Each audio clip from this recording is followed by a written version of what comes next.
Hey gang, happy Sunday. It is May 7th. Wow, yeah, already. Giving you starting at the side of the ebb and flow here, the two PLCs running down. You can see the tomatoes going crazy, and this is we're at the end of the two DWCs here.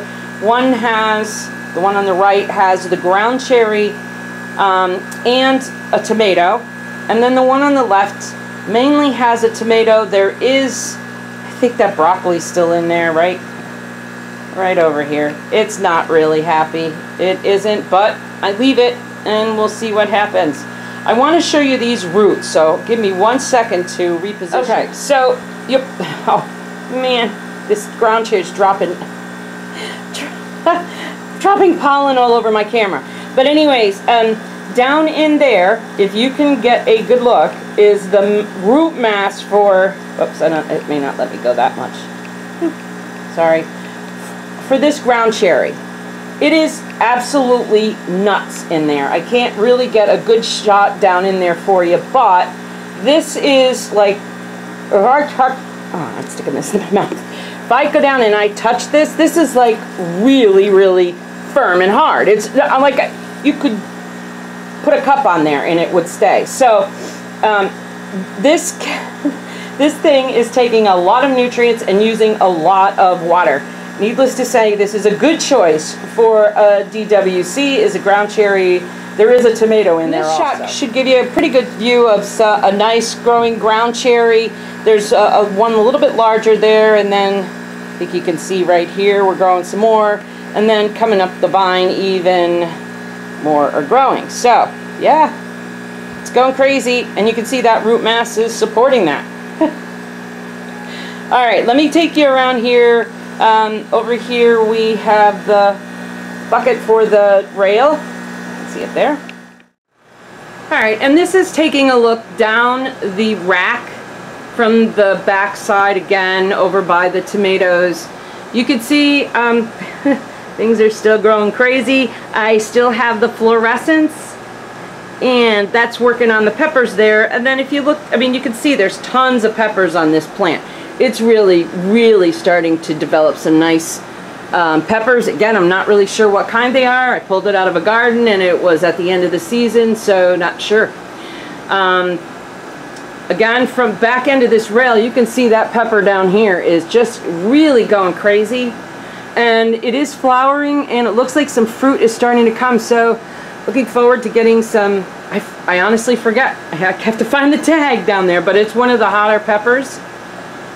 And this is just to show you what that ground cherry is really doing, even all along the bottom of the flood and drain table. It's just finding its way. So we should have a lot of really good fruit to make some great jams and jellies.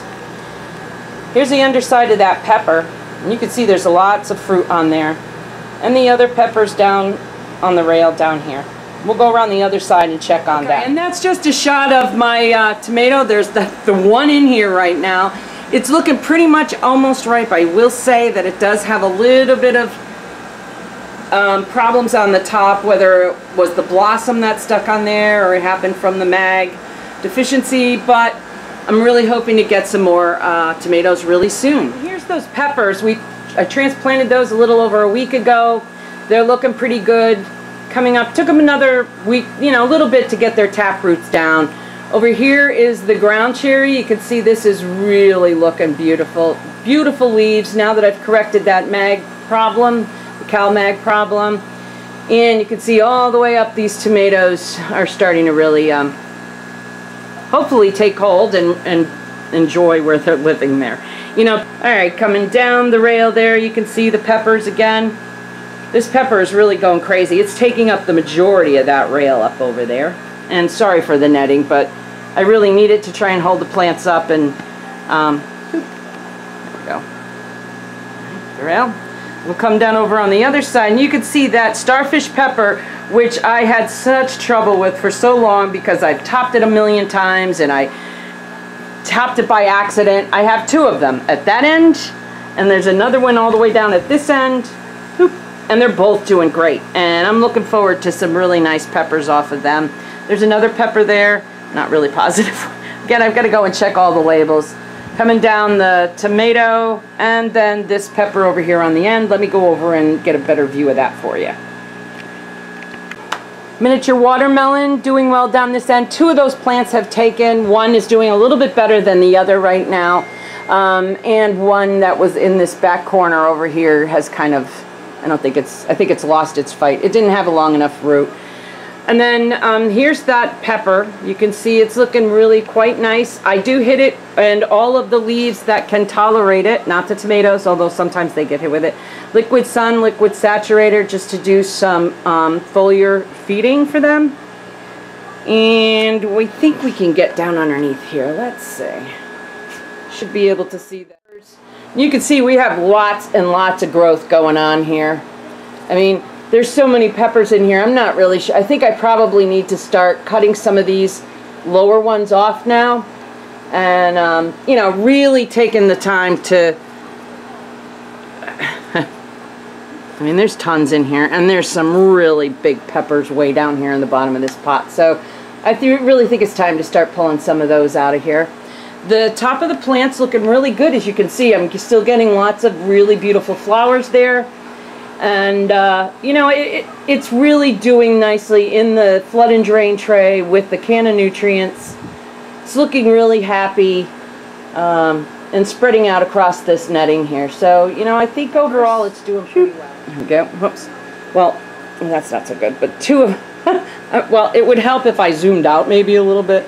There you go. 2 of the peppers, I just pulled them off. They were the ones that were underneath when I transplanted it. And I said I wouldn't have transplanted it if I had known they were there.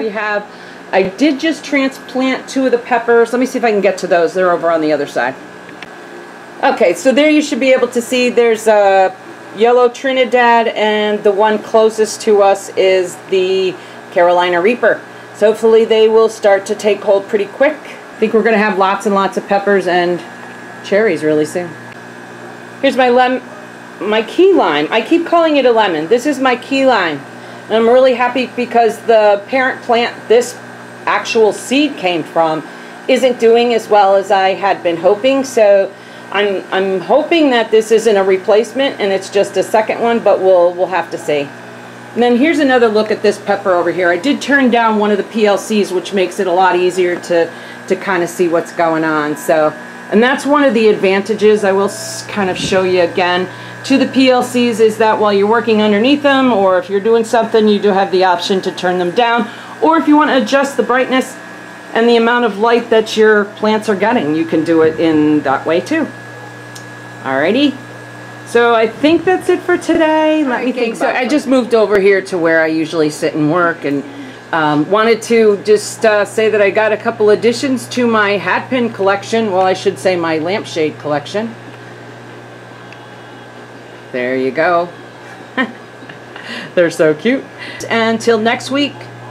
Oh, I will be doing this. I will be doing the seed giveaway, the heirloom seed giveaway. It will probably be posted tomorrow morning. If not tomorrow morning, which would be Monday, then it'll be Monday afternoon. Don't forget to go and check out that video. Make sure you get in on these 5 packets. I think there's 5, yeah. And I have been doing daily rapid garden views on Instagram, so be sure to check those out. And as always, peace out. Talk to you soon.